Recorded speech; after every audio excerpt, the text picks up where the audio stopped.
Hello, everyone, and welcome to a bit of an extra addition to the War Report. Now, we didn't have the time to put the segment in when we recorded yesterday, so you'll be hearing this after the fact, after the next episode had premiered.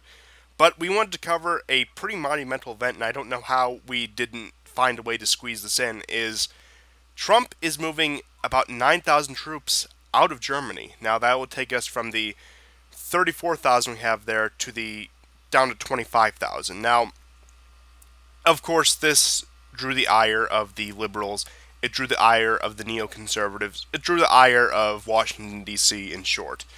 One of my favorite quotes to come out of this is Max Boot, which I'm sure you all know as the infamous neoconservative journalist who has pivoted hard to the left, pretty much saying, "Oh, I recognize white privilege. Let me bomb Iran now." That sort of rhetoric. I mean, okay, maybe more so Syria in his case, but again, we're getting caught up too much on joke. But he's veered hard to the left. His quote on this was, "NATO wouldn't survive a second term of Trump," and my response to that was, "God willing."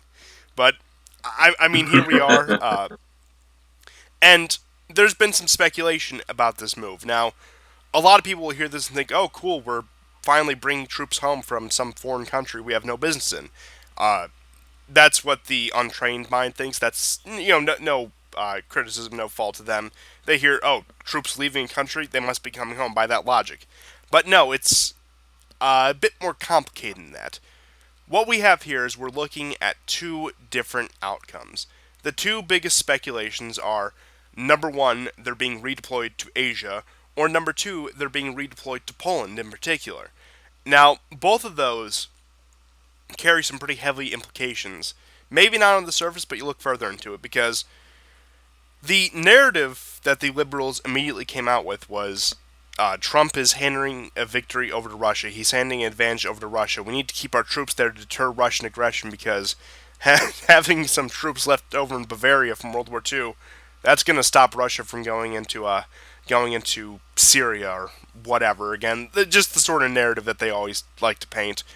But if you take them at their word, it's supposed to be to counter Russia, it's supposed to be to put pressure on Russia. He wants to move them into Poland, which is one of the two speculated options.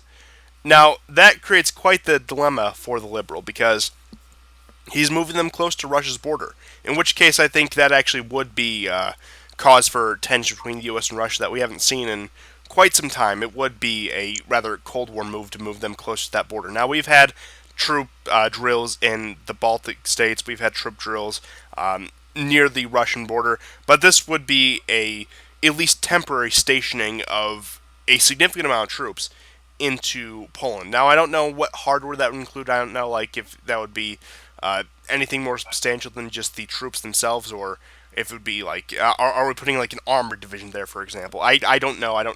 We don't have that much detail on the story yet. The story's only a few days old as of right now, but it creates that catch-22 because we're standing up to Russia, quote unquote. We're putting troops close to Russia's border, but we're also putting them in Poland, which is a country that the liberals have lamented for about the past, I don't know, 5, 6 years, ever since they really became the conservative bastion of Europe, shut down the migration, and uh, at least had an outward projection of being a conservative Christian culture. Now, how much that holds true within the country, I say is up for debate, but really irrelevant to this question because you have the establishment conservatives, you have sort of the alt-right types, whatever you want to call them, the people, the Trumpian nationalists, if you will, who are willing to praise Poland when Trump went to Poland and praised it as like a bastion of Western civilization or whatever. I think that was 2017, 2018, I'm sure you remember then.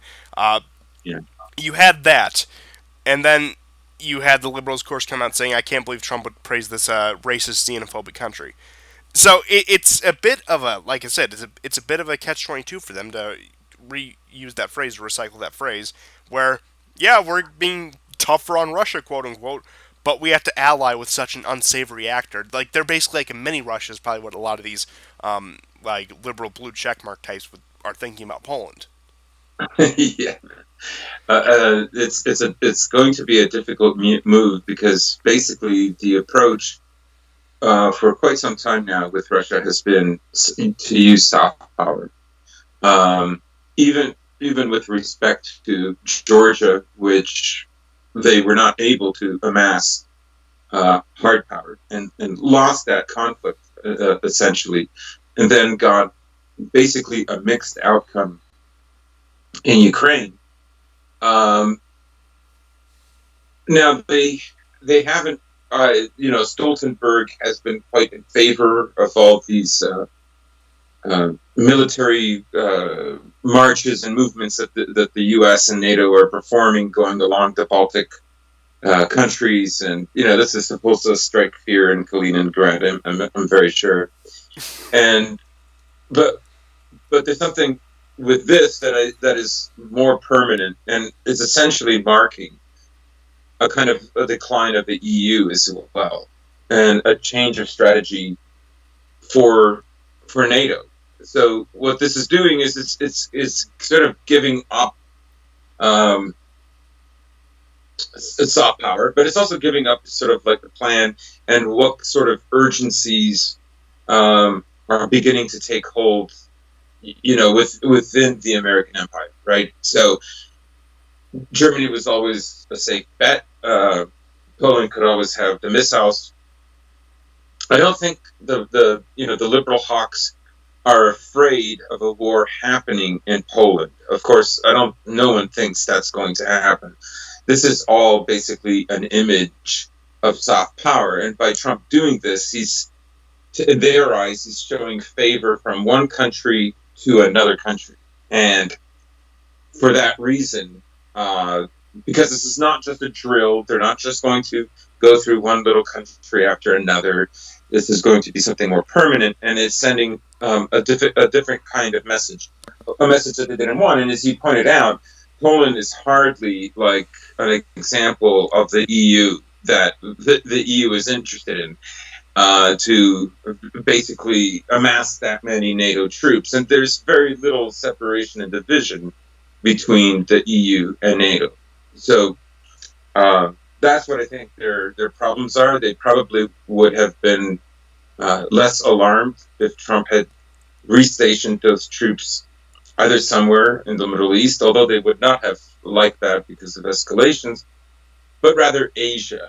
And so, I haven't heard any news that might be out there, but I have not heard any news about uh, deploying these troops in Asia, which would make more sense because even Soros has come out against China.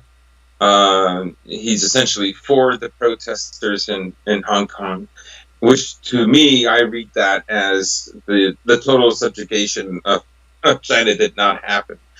And China has weathered this. It's still not out of the woods because it still has these massive protests. And the protests, no one should underestimate, do have an organic quality to them. They have also a life of their own now, but you can't get that many people to just jump on board. There is something built in. So China does have a serious problem with this, and as does the West. When we were talking about the George Floyd protests, it's not all orchestrated, because on some level, you cannot explain all the enthusiasm and the crowds that are forming. Yeah, it takes a bit of something more. But one last thing I want to touch on Poland before we get too much into the speculation on Asia is this may be a bit of a far flung sort of theory, I guess you could call it, but look at where the bulk of American troops are in Europe. They're in places like Germany, places like Italy, where we have tens of thousands of troops. Now, admittedly, they're both countries that we conquered. I mean, more or less, that's the way you could put it. After World War II. Now, of course, that was a much more brutal fight than we've seen in any time since then.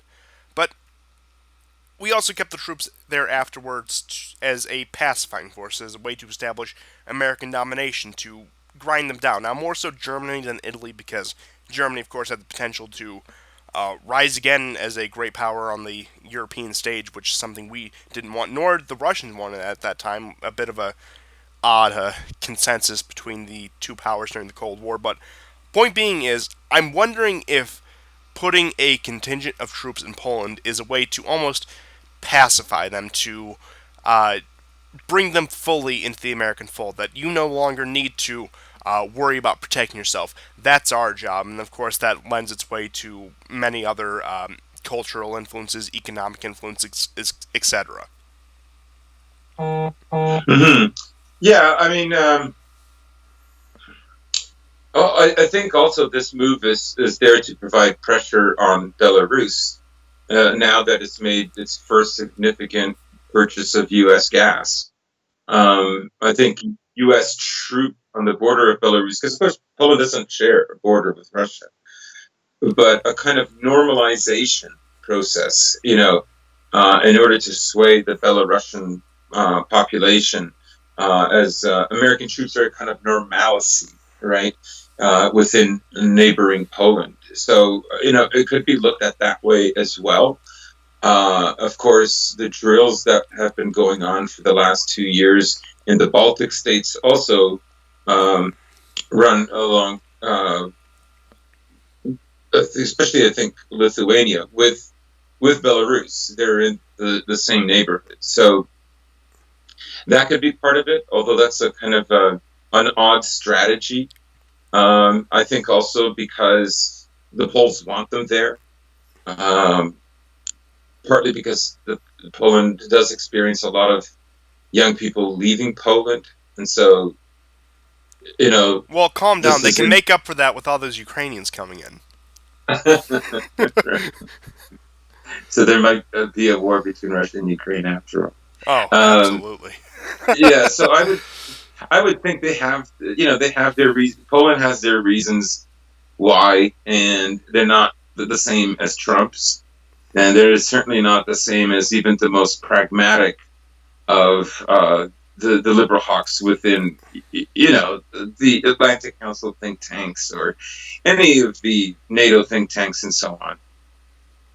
Yeah, when you dig further into it, you see again that very marriage of convenience sort of relationship between the U.S. and Poland. It's yeah, like just on paper, these countries should have, even culturally, just no reason to ally themselves with each other. It's just Poland's fear of its neighbors at that point. But as you were saying, let's getting back to East Asia. Uh, you had Soros coming out in favor of the protests and with some anti-China rhetoric. You had of course, building tensions between the U.S. and China, between the virus outbreak and the Hong Kong protests, and now that's all on top of the South China Sea disputes and the naval patrols and the naval blockades and whatever, and then China's growing trade ties with traditional U.S. allies, including Israel, which again I still can't help but find a little bit of humor in. And Mm-hmm. I am thinking that it would be just as reasonable to see these troops move to East Asia because of this growing Cold War. I think what we saw with Hong Kong and what we saw with the response to the virus on both sides is a, what I guess you could say, a divorce between Chimerica, as Brzezinski put it. This union between China and America, bringing them into the globalist fold, bringing them into this new world order we were trying to build. They've rejected that, and now we're pulling out our end of that agreement, as it were. We're seeing the formation of the U.S. and China as two separate poles. They're finally moving away from each other, and they're doing so in a very adversarial way. So it would probably be very easy for Trump to take about 9,000, 10,000 troops and put them in that theater, and I doubt he would see much pushback aside from a few liberals talking about how we need to stop antagonizing China or whatever.